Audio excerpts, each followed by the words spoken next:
क्या आपने कभी सुना है कि कोई देश अपने दरवाजे पर आए अरबों डॉलर को ठोकर मार दे, वो भी तब जब दुनिया निवेश के लिए तरस रही हो।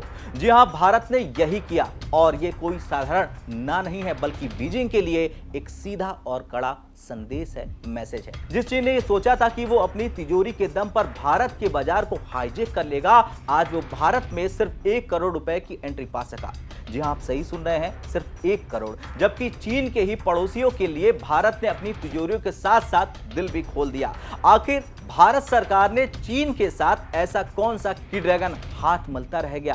क्या भारत ने चीन को आर्थिक रूप से आइसोलेट करने का मास्टर प्लान तैयार कर लिया है? आज अर्थ के इस महा एपिसोड में हम उस सीक्रेट फाइल को खोलेंगे जिसने बीजिंग से लेकर हांगकांग तक हड़कंप मचा दिया है। नमस्कार, जय हिंद, मैं हूं आयुष और आप देख रहे हैं भारत तक का खास शो अर्थ। सबसे पहले आंकड़ों की गहराई में उतरिए, क्योंकि असली कहानी यहीं छिपी है। पिछले 1 साल यानी 2025-26 का कच्चा चिट्ठा आपके सामने है। बड़े आराम से आप देखिए कि चीन की हार के 3 बड़े आंकड़े क्या हैं। पहला है चीन की बेइज्जती। कुल 63 एफडीआई प्रस्ताव मंजूर हुए, जिनमें से चीन का सिर्फ एक था। उसकी कीमत थी महज 1 करोड़। दूसरा है हांगकांग का धोखा। चीन हांगकांग के रास्ते भारत में घुसने की कोशिश करता है, लेकिन भारत वहां भी चौकन्ना है। हांगकांग के 13 प्रस्ताव को 610 करोड़ पर ही रोक दिया गया। तीसरा है सिंगापुर का धमाका। यहां होता है गेम। भारत ने चीन को छोड़कर सिंगापुर को गले लगाया। सिंगापुर से 5 प्रस्तावों में 3269 करोड़ का निवेश आया। अब यह आंकड़ा चिल्ला चिल्लाकर कह रहा है कि भारत अब मेड इन चाइना निवेश के बजाय ट्रस्टेड पार्टनर पर दांव लगा रहा है। हम चीन को उसकी जमीन पर ही नहीं, बल्कि ग्लोबल फाइनेंस के नक्शे पर भी मात दे रहे हैं। इस पूरे खेल की शुरुआत हुई थी साल 2020 में, जब पूरी दुनिया वुहान वायरस यानी कोरोना वायरस से जूझ रही थी। चीन की नजर भारतीय कंपनियों के हॉस्टाइल टेकओवर यानी जबरन अधिग्रहण पर थी। तब भारत ने प्रेस नोट 3 नाम का एक अभेद किला बना लिया। चलिए अब जानते हैं कि नियम क्या है। भारत के साथ जमीनी सीमा साझा करने वाले 7 देश चीन, पाकिस्तान, बांग्लादेश, भूटान, नेपाल, म्यांमार और अफगानिस्तान। इनमें से कोई भी भारत में 1 रुपया भी निवेश करना चाहे तो उसे ऑटोमेटिक रास्ता नहीं मिलेगा। उसे सरकार की सिक्योरिटी क्लियरेंस की अग्नि परीक्षा से गुजरना होगा। चीन ने सोचा था कि समय के साथ भारत ढीला पड़ जाएगा, लेकिन साल 2024-25 में भी सिर्फ 28 करोड़ की मंजूरी मिली और अब साल 2025-26 में उसे गिराकर सिर्फ 1 करोड़ कर दिया गया। ये भारत की इकोनॉमिक स्ट्राइक है। बता दें कि भारत ने सिर्फ चीन को रोका नहीं है, बल्कि उसके विकल्प भी तैयार कर लिए हैं और इसे ही कहते हैं जियोपॉलिटिकल इकोनॉमी।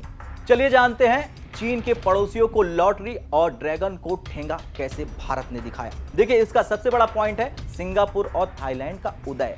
भारत ने थाईलैंड के 1600 करोड़ के निवेश को हरी झंडी दे दी। यूके से 2477 करोड़ का निवेश आया। दूसरा पॉइंट है रणनीति।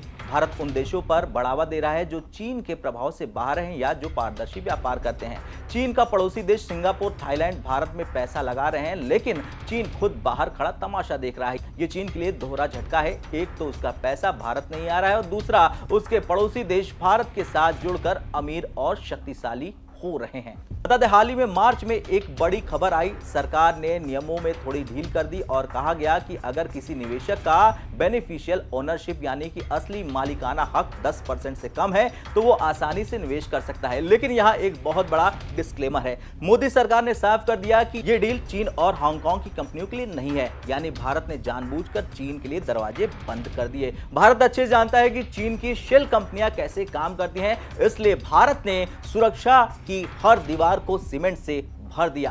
अब यहां पर आलोचक भी आए, तो आलोचकों का क्या कहना है यह भी जरा आप ध्यान से सुन लीजिए। तो आलोचक कहते हैं कि चीन के बिना विकास धीमा होगा, लेकिन आंकड़े कुछ और कहते हैं। 2000 से 2026 तक भारत के कुल निवेश में चीन का हिस्सा मात्र 0.32% रहा। यानी चीन ने कभी भारत को बड़ा निवेश दिया ही नहीं। उसने सिर्फ भारत को अपना सिर्फ कचरा बाजार बनाने की कोशिश की। भारत अब सेमीकंडक्टर, इलेक्ट्रॉनिक्स और डिफेंस में खुद को तैयार कर रहा है। हम चीन से कच्चा माल शायद ले लें, लेकिन हम उसकी कंपनियों को अपनी जमीन पर मालिकाना हक यानी कि ओनरशिप कभी नहीं देंगे। खैर, कुल मिलाकर दोस्तों, भारत ने दुनिया को दिखा दिया कि हम सस्ते निवेश के लिए अपनी राष्ट्रीय सुरक्षा से सौदा नहीं करेंगे। चीन के अरबों रुपए ठुकराना इस बात का सबूत है कि भारत अब दुनिया की शर्तों पर नहीं बल्कि अपनी शर्तों पर बिजनेस करता है, व्यापार करता है। भारत ने चीन के पड़ोसियों को मौका दिया है ताकि एशिया में शक्ति का संतुलन बना रहे। चीन के साथ यह गेम अभी लंबा चलेगा और भारत इस शतरंज का वजीर बन चुका है। अब आपकी बारी, आपको क्या लगता है, भारत को चीन पर यह बैन और सख्त करने चाहिए या व्यापार को राजनीति से अलग रखना चाहिए? हाँ या ना में कमेंट करके अपनी राय जरूर दें। कल फिर मिलते हैं अर्थ के शो में, तब तक के लिए जय हिंद, जय भारत।